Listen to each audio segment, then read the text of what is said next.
the School of Psychology, one of the courses that I teach is called Trauma and Faith. And it's what we call in the School of Psychology an integration class. And it's an opportunity to look at, the mental health components of trauma and how we understand how people experience trauma, and theological concepts like suffering and forgiveness and lament. And for that class, one of the texts that I use, it's a classic trauma text, is this book called Trauma and Recovery. And Judith Herman is a founding foremother of trauma psychology. And in her book, she identifies that there are three important aspects, three important phases, three important spaces in recovery from trauma. And I would love for us to reflect on those together within the Book of Lamentations. Those three are safety, remembering and mourning, and reconnection. And what I want to highlight about safety is that safety can mean physical safety. And often that's something we need to start with when we're working with someone who's been through a traumatic event, is making sure that there's some aspect of an increase in their safety or a decrease in their vulnerability. Maybe they're in a situation where they can't be completely safe, but how can we decrease their vulnerability? The Israelites in Lamentations are in exile. They are not safe necessarily. But what we see in the Book of Lamentations that I want to highlight and that fills me with a sense of great peace is that God is safe in the Book of Lamentations. God is safe enough to cry out to in all of the ways that the poets cry out. That's safety. That's extraordinary.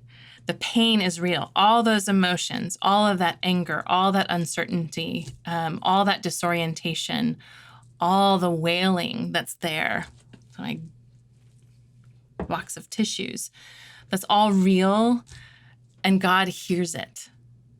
It's in our canon for our sake, that our pain is real. Our expression of that pain, the healing that comes from expressing that pain is real. And in that safety, in that safe place, the poet in Lamentations 1 uses the idea of the widow of Zion. And she calls out multiple times, "Look at me, Lord. Look at my suffering. Look, be seen." And that piece of being witness, of God witnessing our suffering, is very real. And that's a place that we move towards in expressing the true nature of our pain. The second piece, in terms of remembering and mourning, is the importance of being able to articulate what's really going on, to name the pain, to name the tragedy, to name the trauma. And as we read through Lamentations, we hear some really explicit places of pain, some really traumatic and explicit, horrifying images of pain. The authors, the poets, put that into that space of, remember this, Lord, remember us, remember me, listen to what has happened, see what has happened, and mourning that. The commentators on Lamentations talk about the poems being an aspect of funeral dirge, that it's actually part of remembering the experience of the Israelites. And in the tradition, the Jewish tradition, that there are places in the Jewish calendar where Lamentations is read as a reminder, as a way to remember what happened, to mourn with the community in that experience. One of the reasons why it's important to talk about what happened is to ask some of those questions of why, to challenge what assumptions I'm making about what's going on in my life, to see if any ways that those experiences have maybe changed or shifted the ways I see God, or I see my community, or I see myself. And there's a lot of reflection that happens in Lamentations where the author makes it very clear that this is a confession, that the people of Israel have sinned, that they are experiencing the consequences of not following through on their part of the covenant, that God is a covenant God, and in that relationship has established that there will be consequences to that sin. The psychologist Crystal Park talks about meaning making and what it the intention for us as humans when we experience something, that we have this drive to make meaning from it. And that meaning can be a sense of comprehension, of that I can understand how things go together. And then meaning can also be the significance of the event. And I think we see the poet sort of changing, talking through why this happened, what's going on, what the significance of this is, drawing into that relationship with God, expressing that pain, putting their sins out for the Lord to see, and to express in protest that justice hasn't happened yet. There's the consequences of my own sin, and then there's the justice I haven't seen against my enemy. So the lamentations, the crying out for God to act in ways that bring justice against enemies, and the protest that we might find even as we read lament in our own time, in our own space, of saying, this isn't the way it's supposed to be. This isn't the covenant promise. Protesting and raising up our fists toward God in relationship with God, saying, it should never have happened. And how important it is to be able to hold that kind of protest in relationship with God and saying, there are innocent lives that have been impacted. There are places of deep pain. The last piece of Judith Herman's model is reconnection.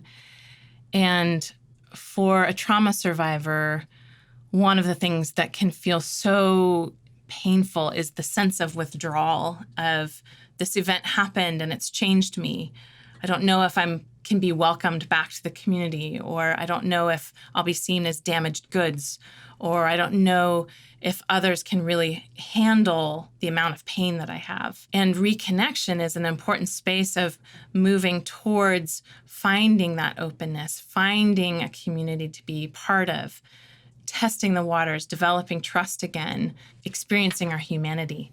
And this Book of Lamentations has this extraordinary movement that goes back and forth between an individual lament, where the poet is speaking in first person and calling out to God, to a communal lament, where it's actually engaging the whole community and crying out as a we, or acknowledging the whole city and what's happened to the whole city of Jerusalem and the community and the we-ness of that.